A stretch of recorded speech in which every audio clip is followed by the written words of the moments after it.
رضيت بالله ربا وبالإسلام دينا وبمحمد صلى الله عليه وسلم نبيا. أما بعد فأعوذ بالله من الشيطان الرجيم. بسم الله الرحمن الرحيم. واتبع سبيل من أناب إلي ثم إلي مرجعكم فأنبئكم بما كنتم تعملون. اللهم صل على محمد عبدك ورسولك وصل على المؤمنين والمؤمنات والمسلمين والمسلمات.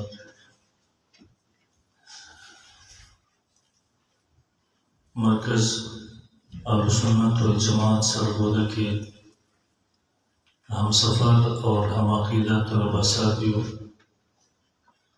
یقیناً یہ مرکز یا ہم سیکھنے کے لیے آتی ہے یا سے استفادہ کرنے کے لیے آتی ہے. یہ ہمارے بڑوں کا مرکز ہے.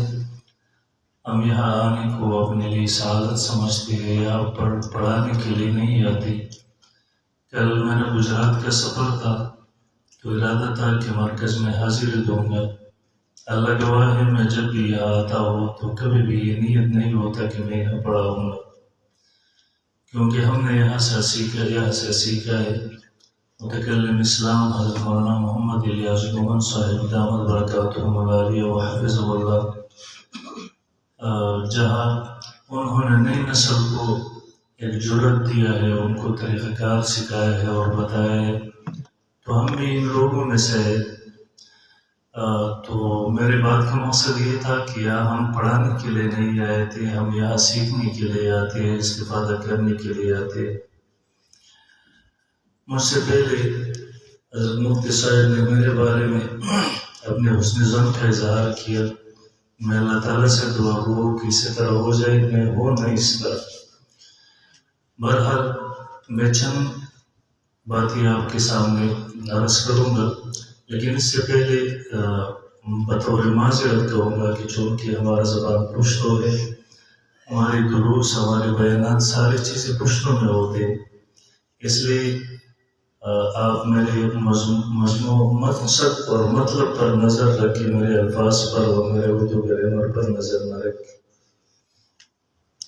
دوستو، سب سے پہلے میں اکثر طلباء سے کہتا ہوں کہ ایک انسان تمام موضوعات جو ہماری اور آپ کے پیٹ ہے، جہاں ہم پڑھتے ہیں، مطالعہ کرتے ہیں، انسان تمام موضوعات کو تو مطالعہ کرے، لیکن اپنے لیے ایک موضوع کا انتخاب کرے، اسے میں اسپیشلسٹ بننے کی کوشش کرے. تمام موضوعات پر انسان اسپیشلسٹ نہیں بن سکتا.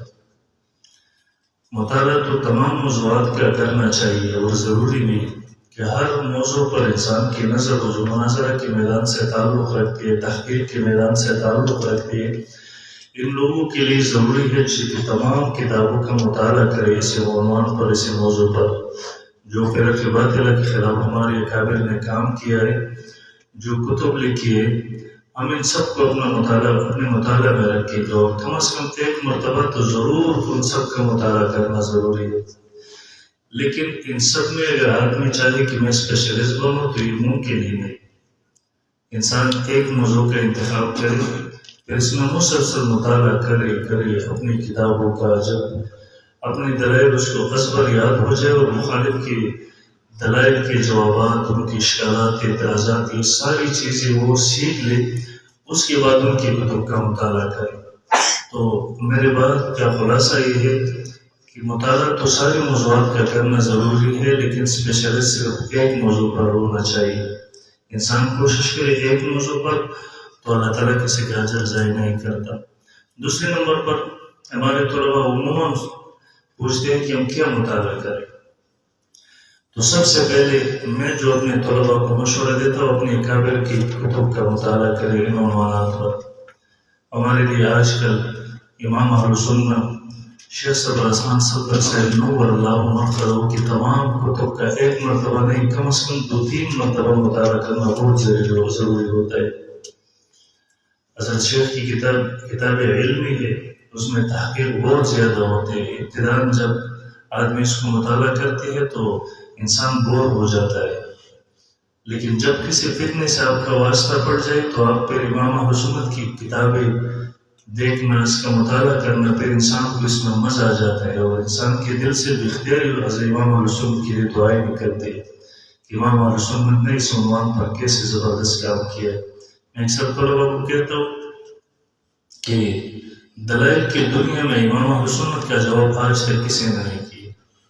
کتاب کا جواب بے شک لوگوں نے لکھا ہے، ناکام کوشش کی ہے، لیکن اگر آدمی نے امام اہل سنت کی کتابوں کا عمیق نظر سے مطالعہ کیا ہو اور امام اہل سنت کی کتاب وہ صحیح جیسے کہ مطالعہ کرنا چاہیے اس نے مطالعہ کیا ہو، تو دلائل کی دنیا میں کسی نے بھی امام اہل سنت کا جواب نہیں کیا۔ الحمدللہ میں طالب علم تھا، کسی وقت مماتیوں کی مسجد میں رہتا تھا طالب علم کے زمانے، تو ہمارے ساتھ تسکین و صدور ہوتا تھا امام اہل سنت کے۔ میں نے بہت زیادہ مطالعہ کیا تو اس کی روات اور یہ ساری چیزیں ہم نے حفظ یاد کی تھی اس وقت، چونکہ مماتیوں سے زیادہ واسطہ ہوتا تھا۔ تو ان دنوں ان کا ایک کتاب تھا آئین تسکین و صدور۔ ایک مرتبہ ہمارے اور ان کے درمیان، ان کے طلبہ کے درمیان مناظرہ منعقد ہوا۔ انہوں نے شرائط میں لکھا تھا کہ ایسی کتابیں نہیں لانا، اصل کتابوں سے حوالہ جات پیش کرنی ہوگی اور بات بھی ان سے کرنی ہوگی۔ پھر اس میں لکھ بھی دیا کہ آپ نے تسکین و صدور نہیں لانا اور ہم نے بھی اس موضوع پر کتابیں نہیں لانا۔ ہم نے کہا ٹھیک ہے، ہمارے درجہ رابعہ کا سال تھا۔ پھر جب ہم آئے مناظرے کے لیے تو انہوں نے آئین تسکین و صدور کو اپنے ساتھ لایا۔ میں نے اس کو کہا کہ آپ نے شرائط میں میرے ساتھ لکھا تھا کہ اس موضوع پر کوئی کتاب نہیں لانا اور آپ نے کیوں آئین تسکین و صدور لایا؟ تو وہ تو بہت خوش تھے کہ ہم نے جواب کیا تھا کہ یہ کتاب کو ڈھونڈنا ہے، تو مجھے کہا آپ بھی تسکین و صدور لائے۔ میں طالب علم تھا جو کہ پریشان تھا کہ وہ ہوگا کیونکہ یہ تسکین و صدور کا جواب ہے۔ تو میں نے ایک طالب علم کو بھیجا اپنے ساتھی کو، میں نے کہا تسکین و صدور لاؤ۔ اللہ گواہ ہے وہ آئین تسکین و صدور سے اعتراض کرتا تھا، دلیل پیش کر رہا تھا اور میں تسکین و صدور سے جواب دیتا تھا۔ یعنی یہ آئین تسکین و صدور کے جواب میں لکھا گیا تھا، لیکن تسکین و صدور میں ان کے جوابات خود موجود تھے۔ مجھے یاد تھا تسکین و صدور، تو ایسا سمجھو کہ میں نے حفظ کیا ہوا تھا اس وقت۔ تو اکثر کتب کا پھر میں بعد میں 3-4 مرتبہ مطالعہ کیا تو میں اسی نتیجے پر پہنچا کہ امام اہل سنت کی کتاب کا جواب لوگوں نے تو لکھا ہے، کتاب کے جواب لکھنے کی کوشش کی ہے، لیکن دلائل کی دنیا میں امام اہل سنت کا جواب کسی نے بھی نہیں کیا۔ تو سب سے پہلے ایک نمبر امام اہل سنت کی کتابوں کا ایک مرتبہ نہیں 2-3 مرتبہ مطالعہ کرنا بہت ضروری ہوتا ہے۔ دوسرے نمبر پر جو میرے رائے ہے، امام المناظرین حضرت مولانا محمد امین صاحب توکاڑوی رحمہ اللہ کی کتب کا مطالعہ کرنا بھی بہت ضروری ہے۔ میں اکثر طلبا کو کہتا ہوں کہ حضرت توکاڑوی رحمہ اللہ کے خطبات جو ہے یہ مناظرہ کی پیڑ سے جو آدمی تعلق رکھتے ہیں اس کو اپنے مطالعہ میں رکھنا چاہیے۔ ایک مرتبہ نہیں 10-20 مرتبہ مطالعہ کرنا چاہیے۔ انسان حاضر جوابی سیکھتے ہیں تو حضرت توکاڑوی رحمہ اللہ کے خطبات سے سیکھتے ہیں، یہاں سے ملتے ہیں انسان کو۔ میرے بہت سے ساتھی تھی، مجھے کہتا تھا کہ ہم بات نہیں کر سکتے، یہ نہیں جان سکتے کہ یہاں شروع کیسے کرنا چاہیے۔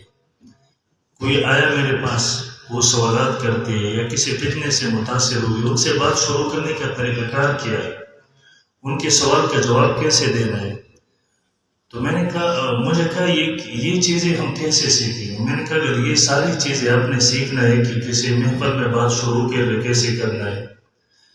کوئی آدمی ہمارا اہل سنت نوجوان غیر مقلدین سے متاثر ہو گیا ہے، مماتیت سے کسی سے بھی متاثر ہو گیا ہے، یا کسی سٹیج پر ہم گفتگو کیسے کریں گے، مناظرہ میں شروع کیسے کریں گے، کسی کے اعتراض کا جواب کیسے دینا ہے، یعنی حاضر جوابی کا مرکہ آپ اگر پیدا کرنا چاہتے ہیں تو پھر خطبات کا مطالعہ ایک مرتبہ نہیں 20-30 مرتبہ کرنا ضروری ہے۔ کسی وقت میرا بہت زیادہ محبت تھا حضرت توکاڑوی رحمہ اللہ کی کتابوں کا مطالعہ، پر خصوصاً یہ خطبات اکثر رات کو جب میں سوتا تھا تو رات کو لیٹ کر حضرت توکاڑوی رحمہ اللہ کی خطبات کو اس پر مطالعہ کر کے سو جاتا۔ اکثر اس کی کتاب یہ خطبات میرے سینے پر اسی طرح رہ جاتا۔ تو اس کا حضرت توکاڑوی رحمہ اللہ کی تمام کتب پر خصوصاً خطبات کا بہت زیادہ مطالعہ کرنا چاہیے، یہاں سے انسان میں حاضر جوابی کا ملکہ پیدا ہو جاتا ہے۔ اور یہاں سے انسان سیکھتے ہے کہ میں کسی محفل میں گفتگو کا آغاز کیسے کروں، کوئی آدمی کسی فتنے سے متاثر ہو گیا کہ تمہیں اس کو جواب کیسے دو، کسی کی ذہن سازی کیسے کرو، یہ ساری چیزیں انسان وہاں سے سیکھتی ہے۔ آج کل ایسا ہے ہمارے کسی عالم کو آپ کہیں آپ نے تقلید کے موضوع پر بیان کرنا ہے جمعہ کی، تو ہم نے وہ علمی چیزیں یاد کی ہے، ہم ممبر پر بیٹھ کر 2 گھنٹے 3 گھنٹے سے پر بات کریں گے، لیکن کسی آدمی کو سمجھانا یہ ہمیں نہیں آتا۔ 2-3 گھنٹے بعد کسی عام آدمی مسلمان سے پوچھ لے کہ مولانا صاحب نے 3 گھنٹے 2 گھنٹے تقلید پر بات کی، بیان کیا، کیا آپ کو سمجھ آیا؟ تو کہتے واللہ کوئی چیز بھی سمجھ نہیں۔ یہ ہماری کمزوری ہے کہ ہم اپنے مدعا کو لوگوں کو سمجھانا کیوں نہیں سیکھتے آج ابھی تک۔ وہ غیر مقلد آتا ہے، مماتی آتا ہے۔ میں اکثر ساتھیوں کو کہتا ہوں جتنے فتنے بھی ہیں ان کے ساتھ نہ دلائل ہے نہ مسائل ہے نہ عقائد ہے، کوئی چیز بھی نہیں، ان کے ساتھ صرف شکوک شبہات، صرف شکوک شبہات۔ یہ جب بھی شروع کرتے مماتی ہے تو نبی صلی اللہ علیہ وسلم کے عنوان پر، یہ غیر مقلد کسی بھی عنوان پر، یہ اشکالات سے شروع، اعتراضات، اشکالات، نہ کوئی عقیدہ ان کے پاس، نہ کوئی دلیل ان کے پاس۔ یہ مماتیت کے آغاز بھی شکوک شبہات سے، غیر مقلدیت کی یعنی جتنی بھی فتنے ہیں ان کی ابتدا اور ان کے آغاز اور ان کی بنیاد ساری شکوک اور شبہات سے شروع ہو جاتی ہے۔ یہ کبھی آپ کی مماتیوں سے واسطہ پڑا ہوگا حیات النبی صلی اللہ علیہ وسلم کے عنوان پر، یا سماع الموت یا کسی دوسرے عنوان پر، کبھی غیر مقلد سے، یہ عوام کو ہمیشہ دھوکہ دیتے ہیں اور یہ شکوک شبہات ڈالتے ہیں۔ یہ کبھی آپ کی تقلید پر بات ہوگی نا، یہ ان کا انداز کیا ہوتا ہے، ایک طرف قرآن اور حدیث، مقابلہ میں امام ابو حنیفہ، فقہ کی کتاب قرآن اور حدیث، دوسری طرف فقہ کی کتاب، ایک طرف اللہ اور رسول صلی اللہ علیہ وسلم، دوسری طرف امام ابو حنیفہ۔ اللہ اور رسول کو چھوڑ کر امام ابو حنیفہ کو ماننا، قرآن اور حدیث کو چھوڑ کر فقہ کی کتاب کو ماننا، یہ تقلید۔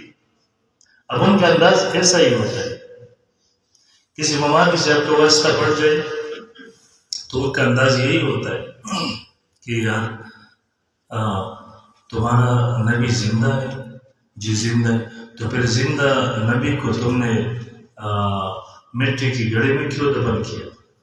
ابھی ایسے انداز اپناتے کہ لوگوں کا ذہن، یہ حضور صلی اللہ علیہ وسلم کی زندگی اور ان کی عمر کتنا تھا؟ 63 سال، تو جب وہ زندہ ہے تو پھر 63 سال زندگی کیسی ہے؟ یہ ساری اشکالات ہے، یہ اعتراضات، یہ نہ کوئی عقیدہ ہے، نہ مسئلہ ہے، نہ دلیل ہے۔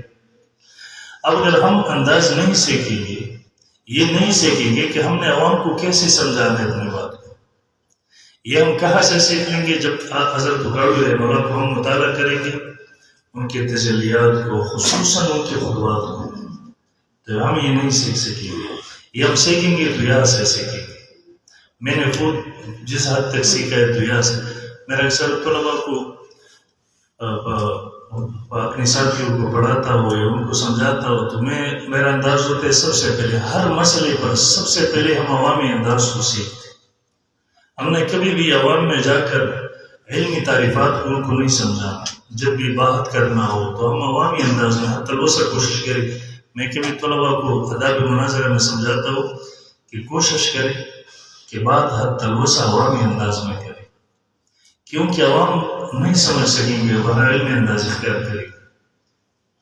ہمارے کے بی کے میں غیر مقلدین کے ساتھ آج کل کوئی مناظر نہیں ہے، اس لیے 2-3 سال ہو گئے انہوں نے مناظرہ کے میدان ہی بات کیا ہے، ابھی وہ نہیں آتے اس میں 6-7 آدمیوں کو مناظرہ کے میدان میں اتارا تو سارے ایکسپائر ہو گئے۔ الحمدللہ ابھی ان کے ساتھ کوئی مناظر بھی نہیں ہے، 2-3 سال ہو گئے ان کے ساتھ ہمارا کوئی مناظر نہیں ہے۔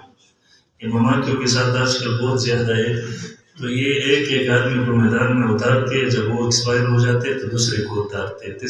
ابھی 1-2 پاگلوں کو اتارا ہے۔ مماتی بھی بہت بیوقوف لوگ ہیں، کیونکہ یہ ہر کسی کے پیچھے امید لگاتے ہیں کہ شاید یہ ہماری عزت بنائے گا، یہ ہمارے لیے کوئی فتح حاصل کر کے لائے گا، لیکن وہ الٹا ان کی بے عزتی اور شرمندگی کا باعث بنتا ہے۔ بہرحال وہ مجھے یاد آیا، وہ غیر مقلد کے بارے میں انہوں نے ایک مناظر کو اتارا تو وہ ایک بڑا کافی مناظرے میں منطق کے رٹے وہ کسی سے لکھوا کر مناظرے میں وہ سامنے پکڑ کر یہ بلا اور اسی طرح سوالات شروع کرتی، یعنی پورا منطق شروع کرتی۔ مجھے ساتھیوں نے کہا ایک مناظرہ میں کہ ان کو کہو یہ کافی رکھ دو، یہ کاغذ رکھ دو اور اسی طرح زبانی سناؤ. تو میں نے کہا یار چھوڑ لو، اگر ہم اس سے یہ لیں گے تو اور کچھ تو ان کے پاس ہے نہیں، تو پھر یہ جھگڑا کرے گا، مناظرہ کو ختم کرے گا. کسی چیز پر تم مصروف رکھو اس کو. تو یہ بعد میں جب مناظرہ عوام تک جاتا ہے تو عوام خود سن کر کہتے ہیں یار یہ کیا کہتے ہیں، ابھی تو قرآن اور حدیث اور منطق پہ اندر کیا. تو ایسا ہے ہم عوامی انداز سیکھ لیں کسی بھی مسئلے پر. جو بھی مسئلہ ہو سب سے پہلے ہم کوشش کریں کہ ہم نے عوام کو کیسے سمجھا ہے. ایک مرتبہ وہ تقلید پر امام وہ کیا ہے، امام تو کڑوی رحمہ اللہ کے رفع پر مناظرہ ہے، اپنا دیکھا ہوگا شاید. وہ بخاری شریف کے ایک حدیث کے بارے میں امام حضرت کڑوی رحمہ اللہ کلام کر رہے ہیں، بات کر رہے ہیں. وہ کہتے ہیں یہ حدیث جو ہے یہ موقوف ہے، مرفوع نہیں ہے.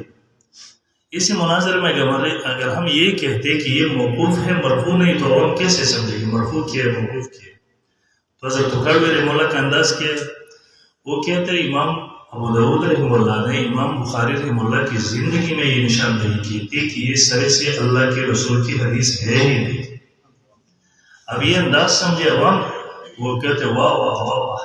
اب اگر ہم کہتے کہ موقوف ہے مرفوع نہیں تو ہم مرفوع موقوف کو کیا سمجھتے ہیں. ہم کوشش کرتے، یقین جانیں ہماری سب سے بڑی کمزوری ہے، ہم اپنی مدعا عوام کو نہیں سمجھا سکتے. یہ 30-40 سال تک تدریس کرتے لیکن یہ نہیں سیکھتے کہ ہم ممبر پر بیٹھ کر عوام کو ان مسائل یہ عقائد کیسے سمجھائیں. تو سب سے پہلے یہ چیز ہمیں سیکھنا بہت ضروری ہے ہر مسئلہ میں. تو میں عرض کر رہا تھا دوسرے نمبر پر امام المناظرین حضرت مولانا محمد امین صاحب کڑوی نور اللہ کی کتب کا مطالعہ کرنا چاہیے ضرور. طریقہ ہم یہی سے سیکھیں گے اور پھر خصوصاً خطبات صدر کو خصوصیت کے ساتھ. تیسرے نمبر پر قائد اہل سنت حضرت مولانا قاضی مظہر حسین صاحب رحمہ اللہ کی کتب کا مطالعہ بہت ضروری ہے کہ ایک مسلک اور عقیدے پر کام کرنے والے طالب علم اور آدمی اسی کو ضرور مطالعہ کرے، ایک مرتبہ نہیں 2-3 مرتبہ. پھر چوتھے نمبر پر ہمارے کابر میں علامہ ڈاکٹر خالد محمود صاحب رحمہ اللہ، ان کی کتب کا مطالعہ بھی بہت ضروری ہے.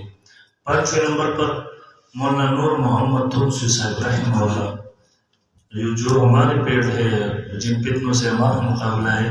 پھر خصوصیت مماتیت پر حضرت نے جو لکھا ہے کمال کر دیا ہے. پھر 6 نمبر پر ہمارے کابر میں متکلم اسلام حضرت مولانا محمد الیاس دومن صاحب دامت برکاتہ علیہ، ان کی کتب کا مطالعہ بھی بہت ضروری. ان کی کتب میں یہ خصوصیت ہے کہ مختصر ہوتی ہے اور غیر ضروری چیزوں کو نہیں لاتی، ضرورت کی چیزوں کو لاتی ہے جس کی انسان کو ضرورت ہوتی ہے. تو ان کی کتابیں تحقیقی بھی ہوتی ہے اور انسان کو وہ بہت کچھ مل جاتے ہیں جو 10-20 کتابوں میں کسی ایک موضوع پر نہیں مل جاتی. اور اگر ایک آدمی کا اور بھی اضافہ کریں ہم، حضرت شیخ الحدیث حضرت مولانا منیر احمد محمد صاحب دامت برکاتہ بہت علمی کتابیں ان کے بھی موضوعات. تو یہ 6-7 اکابر کی کتابوں کو ہم نے فرضی طور پر دیکھنا ہے، مطالعہ کرنا ہے. ہمارے لوگ کیا کرتے ہیں طالب علم کے زمانے میں بڑے بڑے کتابوں کو لیتے ہیں، پھر ان کا مطالعہ شروع کرتے ہیں.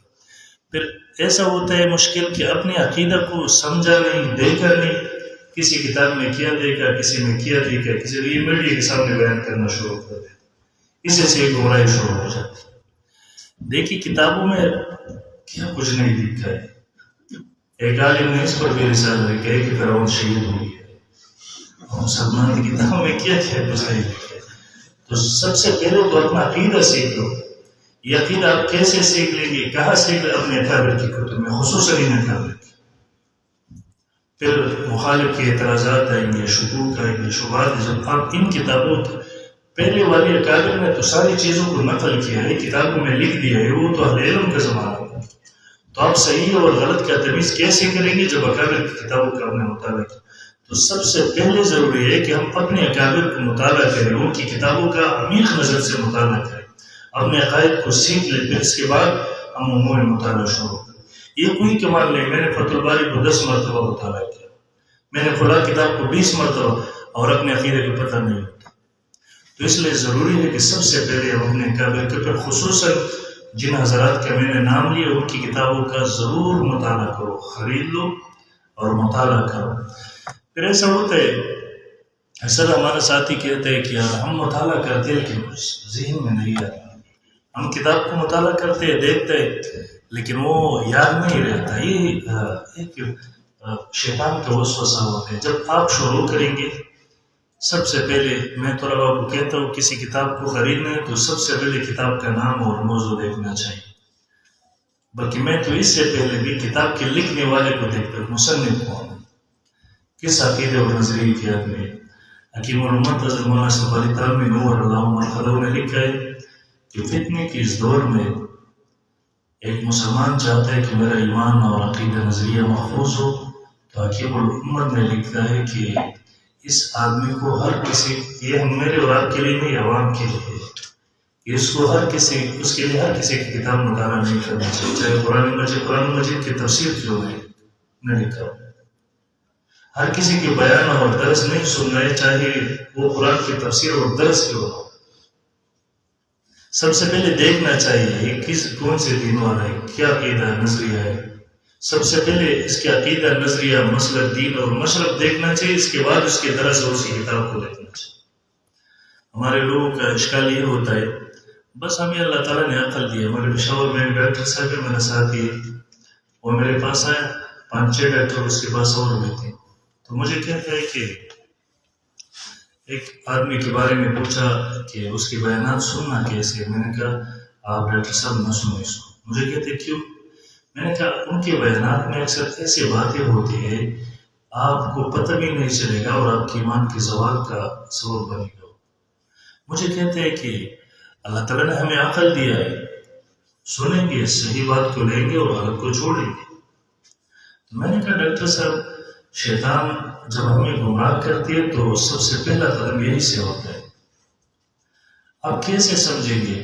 آپ کو اپنی وضو کی مسائل کا پتہ نہیں ہے، نماز کے مسائل کا پتہ نہیں ہے، اور جب عقیدہ کی بات آتی ہے جو بہت زیادہ باریکیاں رکھتے ہیں، آپ پھر وہ عاشق بالکل بنتے کہتے ہیں اس میں عقل کی بنیاد پر فیصلہ کرو۔ آپ کیسے کریں گے عقل کی بنیاد؟ یہ دین تو عقل پر ہے ہی نہیں۔ 60-70 سال ہمارے علماء یہاں گزار کر پھر وہ بھی یہ دعویٰ نہیں کر سکتے کہ ہم اپنی عقل کی بنیاد پر فیصلہ کریں گے، تو آپ کیسے کریں؟ تو پہلے بنیاد میں تو طلباء کہتے ہیں پہلے مصنف کو دیکھنا چاہیے ہے کون، اس کے عقیدہ کی ہے، نظریے کیا۔ آپ کو اپنا عقیدہ کا پتہ نہ ہو اور کسی کی کتاب کو دیکھ کر آپ متاثر نہ ہو جائے۔ میں طالب علم کے دوران ایک جگہ ہماری دیوبندیوں کا مدرسہ تھا، چھٹیوں میں دور تفسیر کیا، تو وہ ہمارا استاد جو تھا اس سے پہلے والی سال بھی میں اس کے ساتھ دور میں شریک ہو گیا تھا، لیکن وہ بالکل ٹھیک تھا عقائد اور نظریات میں۔ لیکن اس سال وہ مکمل ممادیت کو بیان کر رہا تھا، مکمل سماع المعتار بھی حیات النبی صلی اللہ علیہ وسلم بھی یاد ہے، بلکہ یہ سماع المعتار میں اتنا تفصیل سے گیا، کہتے امام حنیفہ رحمہ اللہ بھی سماع المعتار کا منکر ہے، کیوں؟ وہ یاد روح کا منکر ہے۔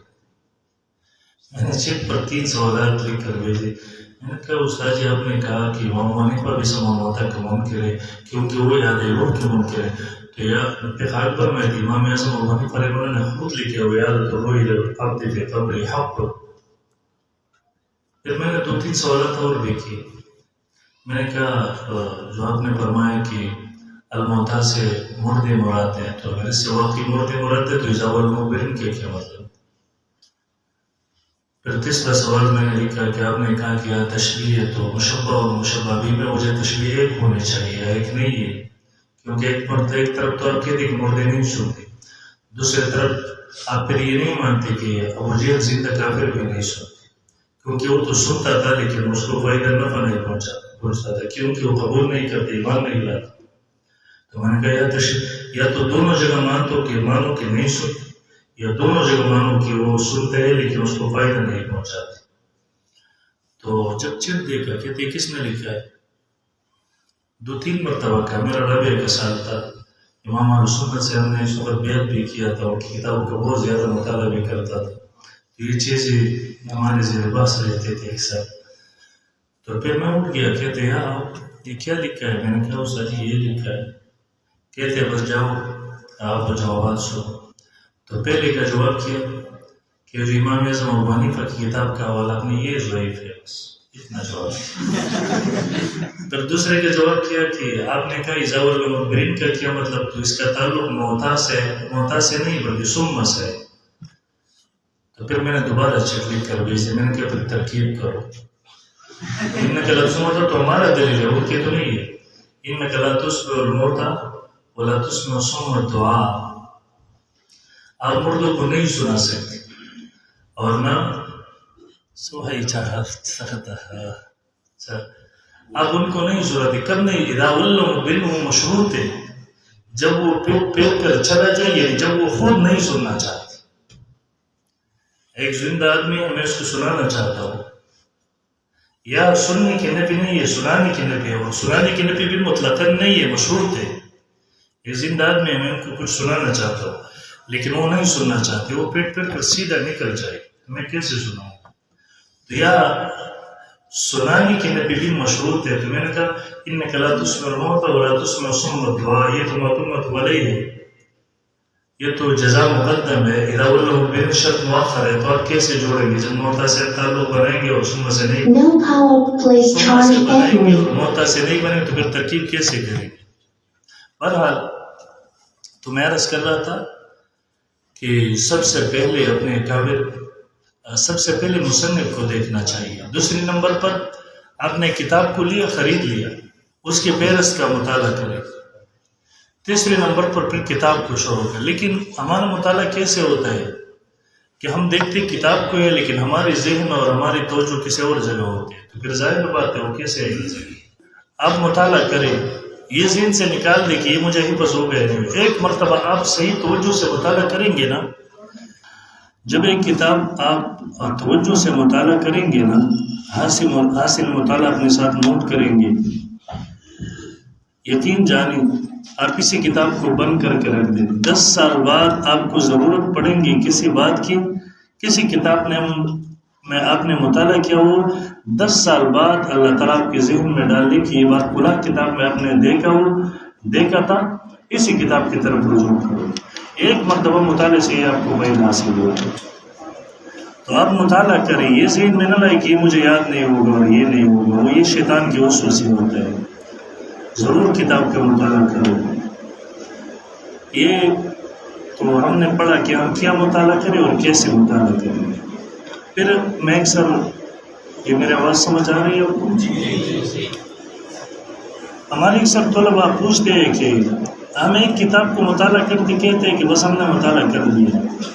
تقلید پر مثلا امام اہل سنت شیخ سرفراز خان صفدر صاحب نور اللہ مرقدہ کے الکلام المفید کو ہم مطالعہ کر کے 1-2 مرتبہ بس ہم سمجھتے ہیں کہ ہمارا موضوع مطالعہ اس موضوع پر مکمل ہو گیا ہے، لیکن یہ ہمارے غلط فہمی ہے. میں اکثر طلباء سے کہتا ہوں، ساتھیوں سے، انسان کیسے سمجھے گا کہ اس موضوع پر میرا مطالعہ مکمل ہو گیا ہے یا نہیں؟ سب اس کے طریقہ کار ہی ہے. مثلا تقلید کے عنوان پر آپ نے اپنی کتابوں کا مطالعہ کیا، اشکالات، دلائل، اعتراض، یہ ساری چیزیں حفظ کر لی، گوٹا کیا، علی وجہ بصیرت اس کا مطالعہ کیا اور اس کو سیکھ لیا. آپ اب امتحان کر رہے ہیں کہ اس عنوان پر میرا موضوع مطالعہ مکمل ہو گیا ہے یا نہیں. آپ اسی عنوان پر کسی غیر مقلد مولوی کی کتاب کو لے لیں، اس کا مطالعہ شروع کریں. اب یہ آپ کا امتحان ہوگا. اگر اس کی کتاب کے دلائل سے یا اس کی اعتراضات اور اشکالات سے آپ پریشان ہو گئے تو آپ سمجھیں کہ اس موضوع پر آپ کا مطالعہ مکمل نہیں ہو گیا، مزید مطالعہ کرنا ہے. اگر اس کی کتاب کے دلائل کو اور اس کی اشکالات اور اعتراضات کے مطالعہ کے وقت آپ اس کو ہنسنا آتا تھا کہ یہ کیا دھوکہ سے یہاں کام لیا ہے، یہاں سے دھوکہ سے کیا، دھوکہ سے یا سیاق سباق سے کاٹ کر پیش کیا ہے، یہاں غلط استدلال کیا ہے، یعنی ساری چیزیں آپ کے ساتھ ایک چھوٹے بچوں کا کھیل لگ رہا تھا، تو پھر سمجھے کہ اس موضوع پر اب آپ کا مطالعہ مکمل ہو گیا. اس کے بعد آپ مخالفین کی کتابوں کا مطالعہ شروع کریں اور حاصل مطالعہ نکالیں. اگر ایسا نہیں، آپ کسی ایک موضوع پر اسپیشلسٹ بننا چاہتے ہیں نا، تو طریقہ کار یہ نہیں ہے. آپ اپنے اکابر کی جتنی بھی کتابیں ہیں یہ نہ سمجھے کہ یہ چیزیں تو بلا کتاب میں نہیں، اس کو بھی مطالعہ، ایک بات تو نہیں مل جائے گا نا، اسے ایک نئی بات کے لیے پوری کتاب کا مطالعہ کرو.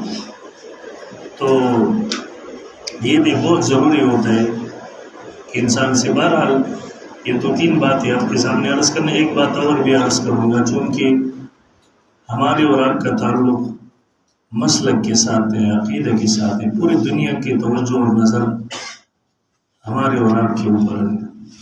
لوگ ہماری طرف دیکھتے ہیں. اگر ہم بھی باہر جا کر کسی کے سامنے خاموش ہو جائے، اپنے دلائل میں بے بسی کا مظاہرہ کرے، تو لوگوں کے لیے ہدایت کا ذریعہ بننے کی بجائے ہم گمراہی کا ذریعہ بنیں گے. اب 1 سال میں اپنے طلباء سے واقع تو 1 سال محنت کرے گا. اللہ تعالیٰ بہت غیرتی ذات ہے، ان اللہ لا یضیع اجر المحسنین، کسی کا اجر ضائع نہیں کرتے. یقین جانے کہ اسی 1 سال کی محنت پر اللہ تعالیٰ جتنا نتیجہ مرتب کرے گا آپ کے تصور سے بھی بڑھ گا. یہ 2-3 سال ہو گیا ہے ہمارے طلباء وہاں، ہم قادیانیت پر وہ پڑھاتی بھی الحمدللہ، لیکن 2-3 سال سے ہم نے اس پر بہت زور دیا ہے کیونکہ وہ مشکلات بنی ہے وہاں، تو طلباء کے درمیان ہم اس پر عمل مناظرے بھی کراتے. یہ 2-3 سال ہو گیا ہے تقریباً قادیانیوں سے آن لائن 5-6 مناظرے ہمارا ہو گئے، بلکہ عالمی مجلس کی دعوت پر ہو گیا. یہ 2 سال پہلے گلگت سے ایک مفتی صاحب نے رابطہ کیا کہ ہمارے 3 آدمی ہیں کینیڈا میں، وہ قادیانی ہو گئے. کہتے ہو آپ ہماری بات سننے کے لیے تیار نہیں، وہ شرط لگاتے کہ آپ ان سے آن لائن مناظرہ کریں، ہم سنیں گے، اس کے بعد ہم آپ کی بات سنیں گے. مجھے کہتے ہم نے بہت کوشش کی لیکن وہ سنتا نہیں ہے، اور 2-3 جگہ ہم نے رابطہ کیا اور میں آپ کا نمبر دیا، تو میں نے کہا ٹھیک ہے، ان سے آپ ترتیب بنا ٹک ٹاک پر. 2-3 رات بعد ہمارا مناظرہ ان سے ہو گیا 4 گھنٹے کا. تو یہ 3-4 مناظرین ان کے بیٹے تھے. یقین جانے مناظر بدلتا رہا، کبھی 30 منٹ بعد، کبھی 40 منٹ بعد. یہ 4تھا گھنٹہ شروع ہو گیا تو ان کا 4تھا مناظر بھی بھاگ گیا، اور ان تینوں آدمیوں نے جب قادیانی ہو گئے ان نوجوانوں نے ویڈیو میں کلمہ پڑھ کر مسلمان ہوئے. ابھی گزشتہ سال یا لاہور سے بھی مجھے فون آیا. پھر ہماری وہاں مردان میں عالمی مجلس کی امیر ہے خطیب اسلام حضرت مولانا قاری کرم اللہ صاحب حفظہ اللہ، انہوں نے مجھے کال کیا. پھر پشاور سے بھی 2-3 علماء نے کو کال کیا. میں نے ان کو کہا کہ اصل آدمی کو ہمارے ساتھ ملاؤ، اصل آدمی کو بولنا. جب اصل آدمی کو ہمارے ساتھ ملایا، یقین جانے وہ وائس میرے ساتھ پوچھتا میں بھی موجود ہے، بلکہ میں نے میڈیا پر بھی وہ دیا تھا. وہ کہہ رہا تھا کہ کسی ملک کا نام لیا، کہتے ہیں کہ وہاں ہمارے آدمی ہیں بہت زیادہ لوگ قادیانی بن گئے. میں نے کہا کیسے، کیوں؟ کہتے ہیں کہ یہاں میں ان کے لوگوں کو بلاتا ہوں، ان کو کرایہ بھی دیتا ہوں، خرچہ بھی دیتا، تیل کا خرچہ الگ دیتا ہوں، وہ روٹیاں بھی کھلاتا ہوں، لیکن جب ان کے سامنے اس کو بٹھاتا ہوں بات کے لیے تو ہمارے لوگ خاموش ہو جاتے. کہتے 2 سالوں میں پوری خاندان قادیانی ہو گئی. تو میں نے کہا ٹھیک ہے، کسی کو نہ پیسے دو، کچھ بھی نہ دو، بس اس سے ہمارا ترتیب بناؤ. یہ اس رات کو انہوں نے کوشش کی. یہ قادیانیوں کے بورڈ میں ٹک ٹاک میں آپ جائیں گے تو ان کے بہت زیادہ بندے ہوتے ہیں. پھر وہ یہ شرارت یہ کرتے ہیں کہ جب یہ دلائل میں لاجواب ہو جاتی ہے کسی بات میں تو یہ آپ کی آواز کو بند کرتا ہے یا آپ کے ساتھیوں کو وہاں سے اتارتے. تو ہم نے ان کو کہا کہ ہمارے بورڈ میں آئے، وہ اس کی قبول کرنے کے لیے تیار نہیں تھے. میں خود موجود تھا. تو ہم نے اس کو کہا پھر ایسا کرتے کہ آپ بھی لائیو میں آ جائیں، ہم بھی آ جائیں گے، ہم ایک دوسرے کی آواز کو سنیں گے، لیکن کسی ایک دوسرے کی آواز کو بند نہیں کر سکتے، پوری دنیا سنیں گے. ہم نے بہت محنت سماجت کی. جو آدمی مناظرہ بنا رہا تھا اس نے بھی منت سمجھ، لیکن وہ اس کے لیے بھی تیار. وہ ہمیں جانتے ہیں کیونکہ اس سے پہلے 4-5 مناظرے ہمارا ہوئے تھے ان سے. تو دوسرے رات مجبوراً ہمیں ان کے بورڈ میں جانا پڑا. تقریباً 1.5 گھنٹہ مناظرہ ان کے بورڈ میں ہو گیا. آخر میں انہوں نے ہماری آواز کو بند کر کے ہمارے ساتھ اتار دی. اس میں 2-3 آدمی تھے جو قادیانیوں کی وہ ساری چیزیں چلا رہے تھے، ہمارے تعاون کر رہے تھے. وہ واٹس ایپ میں آ کر انہوں نے کلمہ پڑھ لیا، مسلمان ہوئے، اور ہمیں کہا کہ آج تک ہمیں پتہ نہیں تھا کہ یہ ایسے دھوکے سے کام دائیں گے. گزشتہ سال امریکہ کے ایک جزیرہ میں ایک عورت تھا، انہوں نے مناظرہ لیا، کسی کے ذریعے رابطہ ہو گیا ہمارے ساتھ. یقین جانے 1-2 گھنٹے مناظرہ کے بعد وہ قادیانی تو بھاگ گیا، لیکن اس عورت نے واٹس ایپ میں آ کر وہ رو رہا تھا خوشی سے. وہ کہہ رہا تھا ابھی ان کو تو مشکلات کا سامنا ہو گیا تھا، اس عورت کا کہنا یہ تھا، وہ رو رہا تھا، کہتے ہیں کہ پہلے مرتبہ مسلمانوں میں نے کسی کو دیکھا کہ ان کے ساتھ بات کرے اور کسی کو اس مسئلہ پر عقید ختم نبوت اور رفع و نزول مسیح سے ان عنوانات پر بات بھی کر سکے اور کسی کو اطمینان بھی دلا سکے. کہتے ہیں پہلے مرتبہ میں نے وہ مسلمان ہوئی وہ عورت ایسے کارگزاری میں آپ کو سلام یقین نہیں آ رہے، نہیں آئیں گے آپ کو. ہماری کمزوری اتنی ہے، ہم میڈیا پر نہیں آتے. میں اکثر ساتھیوں کو کہتا ہوں اس وقت قادیانی، یہ منکرین حدیث وغیرہ، یہ لوگ ہماری گلیوں میں نہیں آ سکتے، ہمارے بازاروں مساجد میں نہیں آ سکتے. ابھی یہ میڈیا کا سہارا لے کر ہمارے نوجوانوں کو گمراہ کرتے. یقین جانے آپ قادیانوں کے ایک گوٹ میں جا کر 3-4 لاکھ تک بندے ہوتے ہیں ہمارے. گزشتہ سال میں بھی رات کو ٹک ٹاک پر آتا تھا روزانہ 1 گھنٹہ 2 کے لیے. تو ہمارے لوگوں نے اتنا پروپیگنڈا کر لیا کہ یہ بھی ٹک ٹاکر بن گیا. میں نے کہا بھی یاد آئیں گے تو مقابلہ کیسے کریں گے؟ ٹک ٹاک تو بھی ایک ایپ ہے، فیس بک اور یوٹیوب ان چیزوں کی طرح. پھر ہمارا بورڈ وہاں بن گیا، ہم نے مقابلہ شروع کر دیا. انہوں نے 5-6 آدمیوں کا ایک گروپ بنا لیا تھا قادیہ میں مناظرین کا، اور یہ ہر عالم کے پاس جا کر میڈیا کے ذریعے ان کو چیلنج کرتا تھا، ان کو تنگ کرتا تھا. یقین جانے ہماری تخصص کی کمزور طلباء تھی. گزشتہ سال میں نہیں تعلیم تو وہ بہت کمزور تھا. ان کے بورڈ میں جا کر سوالات شروع کی، ان کے درس قرآن ہوگی، اس کے بعد سوالات کے بعد بحث چلی. یقین جانے اس کے 6 بندوں کا جو ٹیم بن گیا تھا مناظرین کی، ہماری تخصص کی کمزور طلباء نے ان کو ایسے ٹھکانے لگا دی کہ اس میدانی مناظرے سے مکمل غائب ہے یا آتے بھی نہیں. میرا مقصد یہ تھا کہ لوگوں کا دیکھنا ہمارے اور آپ کی طرف ہے. ہم محنت نہیں کریں گے تو پھر کیا ہوگا؟ اس وقت انکار حدیث کا فتنہ بہت زور و شور سے ہے. قادیانیت کا فتنہ، علم دنیا میں مقابلہ اگر کوئی کریں گے تو ہم اور آپ کریں گے، کوئی اور نہیں کریں گے. یہ مماتیت اور غیر مغلی یہ ساری چیزیں یہ بھی ہے، لیکن اب بڑے فتنے بھی، ارتداد والے فتنے بھی آ گئی. یقین جانے دلائل کے میدان میں اس کا مقابلہ کرنے والا کوئی نہیں ہے. تو میرا مقصد یہ ہے کہ آپ محنت کریں، ایک منٹ کو یہاں آپ غنیمت سمجھتے ہوئے اللہ تعالیٰ نے آپ کو موقع بھی دیا، اتنا بڑا لائبریری بھی دیا ہے ماشاءاللہ، بہت اچھا ماحول بھی یہاں آپ کو دیا ہے، متکلم اسلام کی نگرانی اور سرپرستی، بہت اچھے محققین اور علماء کو پڑھاتے ہیں ماشاءاللہ، محنتی بھی ہے، محققین بھی ہے. تو اس موقع سے آپ فائدہ اٹھائے اور ایک منٹ تو کیا ایک سیکنڈ کو بھی ضائع نہ کریں. آپ کی چھٹی 10 بجے کو ہوتی ہے تو آپ لائبریری میں جا کر 1 بجے تک مطالعہ کریں. آپ نے کہا میں نے محقق بننا ہے، تو محقق خواب میں تو نہیں بن جاتی. یہ شیخ الاسلام مفتی تقی عثمانی صاحب دامت برکاتہ علیہ کے بارے میں آپ نے مفتی رفیع صاحب رحمہ اللہ کی وہ تحریر پڑھا ہوگا کہ ہمارے باپ مفتی شفیع صاحب رحمہ اللہ علیہ محترم ہم دونوں کو لائبریری میں بند کرتے اور تالا لگاتے.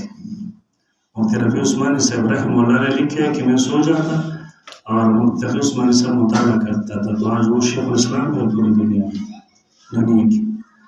تو ایک سیکنڈ کو بھی ضائع نہ کرو اس وقت کی، مطالعہ کرو، چیزیں اپنے ساتھ نوٹ کرو، جو سبق آپ کو مل جائے اس کو یاد کرو. یقین جانے بعد میں آپ اس کے فائدے دیکھیں گے. اللہ تعالیٰ ہم سب کو عمل کرنے کی توفیق عطا فرمائے اور اللہ تعالیٰ ہم سب کو پوری دنیا کے لیے ہدایت کا ذریعہ اور فرقہ باطلہ کے لیے مقابلے کا ذریعہ بنائے. وآخر دعوانا الحمد للہ.